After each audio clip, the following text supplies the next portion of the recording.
Hello everyone and welcome back to yet another Star Trek official Starships collection review. This time it's the USS Stargazer NCC-2893 seen on Star Trek The Next Generation and most recently, albeit very briefly, on Star Trek Picard Season 3. Now, well, real quick before I jump right into it, this model actually has a little bit of a minor history. Now, as many of you know, Eaglemoss shut down, closed, went out of business sometime last year, midpoint, probably around the same time of year I think that we're in now, maybe a little bit later if I'm not mistaken. And this model was one of the many that were still in production but were never released. There were some prototypes shown online on Twitter by Ben Robinson, among other things, and maybe a couple models escaped out into the wild and were going for rather insane prices on eBay.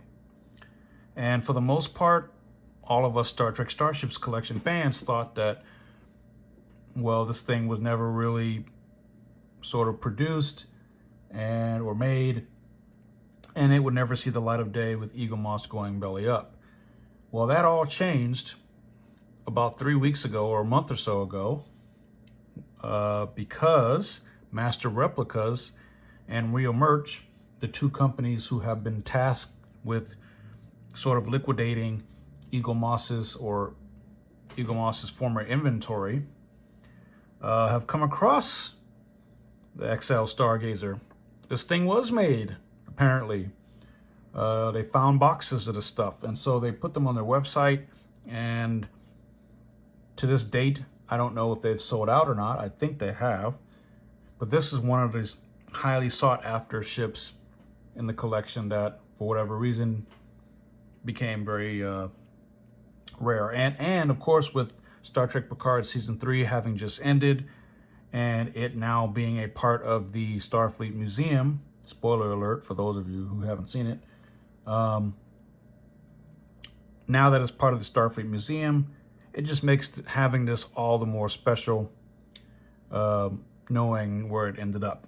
So finally, I ordered this thing about a month ago, 3 weeks ago, and it took about 2.5 to 3 weeks to get across the pond, across the Atlantic, across the country to Southern California where I live. And now I finally have it here. It arrived undamaged, and I'm happy to share with you. Now, real quick, unfortunately, it did not come with a magazine. These things used to come with magazines. Unfortunately, this one did not.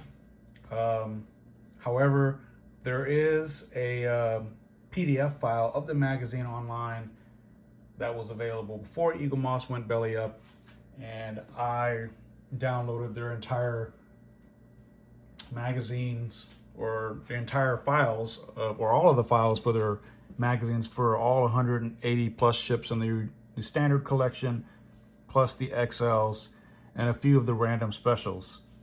There were quite a few ships that obviously the magazines never made it onto that, especially the Mirror Universe ships and some other random ones. But yes, fortunately, the XL Stargazer magazine was included. So I'll have to look at that magazine or the online version and maybe share that with you a little bit later. But for now, let me just open the box and dive right into showing you the model, because it's really exciting. All right, folks, and here we are, the USS Stargazer, the XL.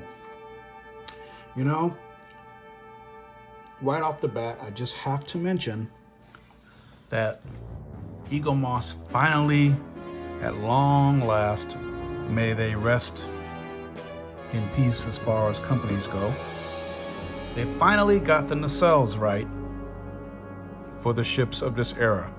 Now, anybody who follows me on social media, particularly if you're a part of the Facebook Eaglemoss Star Trek Starships Collection Hero Collector group, have probably seen my comments where I've said, oh, doggone it, they got the nacelles wrong again.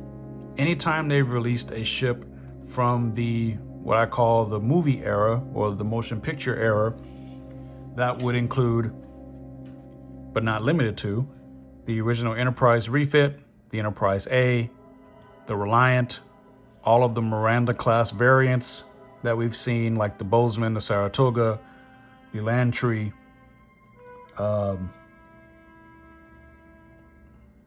trying to think of a couple of others. The Janolan, USS Janolan, the standard Stargazer model, and I think that's about it.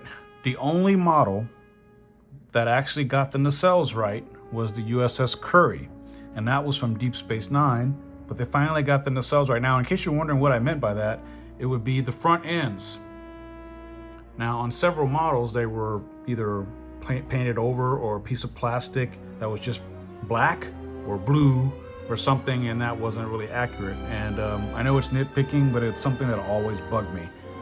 But the XL of the Reliant did get them right, however, and the XL of the Enterprise A, which unfortunately I do not have, did also get them right. And now the Stargazer XL got them right. And kind of fitting that it would be at the end, unfortunately, but it's just the way that life have played itself out. But at first glance, the model looks gorgeous. My registry is spot on. The paint looks pretty decent. I don't have any scratches or bloopers. This is plastic, and the bottom is, oh, this is metal, and the bottom is plastic. I never seem to get that right. The saucer section seems to be the right thickness. The shuttle bay there is represented. However, there is no number on there. I don't recall if it was actually seen on screen that way. A few people have pointed out some errors on this model, and one of them being that the sort of sensor array thing is on the wrong side. It should actually be on the other side. That's something that I'll have to go back and actually look at. And another glaring omission, at least for me, is that the registry is missing from the underside. I always thought it was unusual to begin with that the Stargazer, at least the standard one, had the registry underneath. I don't know if it was ever that way on screen. We never saw the underside of the saucer to even confirm that it was actually there, because theoretically, or it's supposed to have this exact registry font repeated down below. So yeah, I don't know if it's supposed to be just blank this way, or it's supposed to just have it on the top side. At least every other ship in the fleet usually does have it just on the top, with maybe just NCC, whatever the number is, at the bottom. So yeah, that's missing, and I'm actually okay with it not being there because it falls in line with other ships of the period. Again, I have to point out the nacelles because that's my favorite part. And you have your 4 nacelles here. The paint on them looks great. It's got the clear sort of plastic black in there, as well as up here, which is great. The detail looks spot on. This is all painted in. Everything looks good. On the side of the nacelle, you can see the registry number, NCC-2893, United Federation of Planets there, which is very small. And also here, United Federation of Planets and the Starfleet symbol from that period there as well. Obviously, upon closer inspection of the model itself, you can really see how they kit bashed the crap out of the Constitution class refit. Because clearly this is the saucer section, and from what I remember reading, they joined 2 of those models' saucer sections together, hence the top and the bottom being the same, supposed to be. That's why it's thicker. And on the other hand, the supporting necks for the nacelles are actually the necks from the Enterprise A and the Enterprise refit, complete with a torpedo launcher there. And if you just sort of like picture it in your mind for a second, you can clearly see there's the neck, right? There's the docking port. There's the torpedo launchers. And then the bottom would be your secondary hull and all of that. So it's clearly there. You can definitely see the lineage, and the impulse engines that were normally on the back of the saucer section are also on the sides there. And you can see the two dual impulse engines there, which is interesting. The one thing that I always found interesting about this ship from the first time I saw it on the Next Generation was like, okay, this thing has 4 warp engines. Great. Does that mean it goes faster? But apparently not. I don't know what the dual function or what the function of the 4 nacelles was supposed to be. It was never really explained, especially since Picard said it was an overworked, underpowered, overworked vessel, always on the verge of flying apart at the seams. But I am happy as heck to have this model, and mine came intact. My nacelles are not bent or wonky as other people have reported.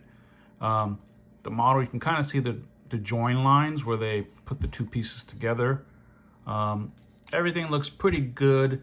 I know that a lot of people have had some complaints about the bottom being sort of inaccurate, and I think the bottom dome is backwards, but I can't really notice that. Maybe I'm just biased that it looks good, and I'm grateful to have it at all. The registry on the nacelles on the other side look good, as well as the 2 Starfleet stripes. And even if you look at them from underneath, everything looks good. If you expect any quality issues to happen, it would usually be on a piece that could theoretically be not so visible, but everything looks good. And I'm very, very happy with it. It doesn't weigh a ton like most of the XLs do. And it fits in my hand about that much, so it gives you an idea of how big this thing is. The nacelles, of course, are all plastic, and you have to be careful with them.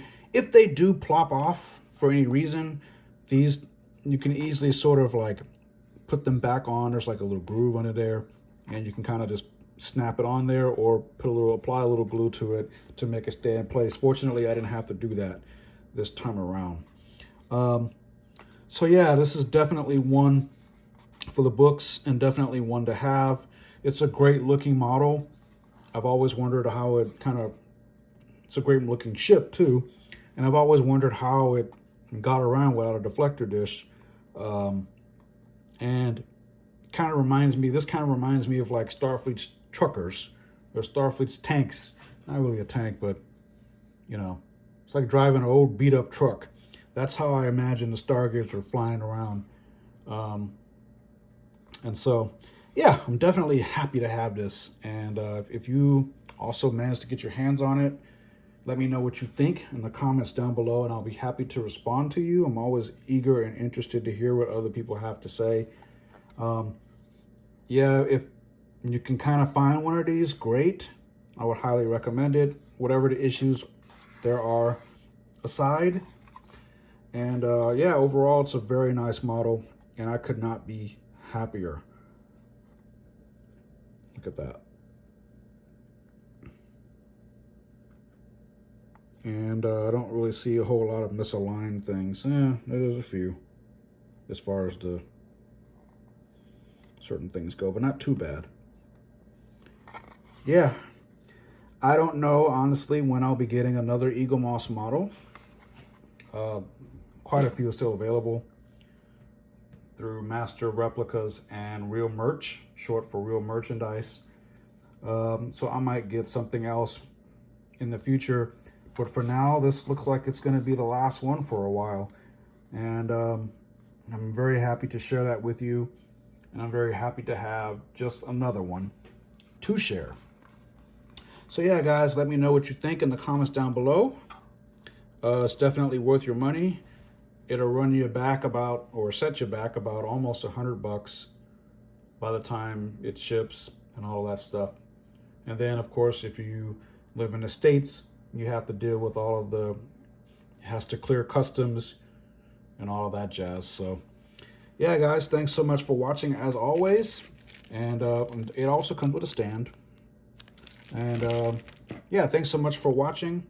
And if you have any questions about it, please feel free to leave a comment down below, and I'll get back to you. Until next time, guys, live long and prosper. Be safe out there. It's a crazy world we live in. And take care of yourselves, your family, and your friends. And I hope I will come across some more of these things to share with you. All right, guys, I'll talk to you later. Bye-bye.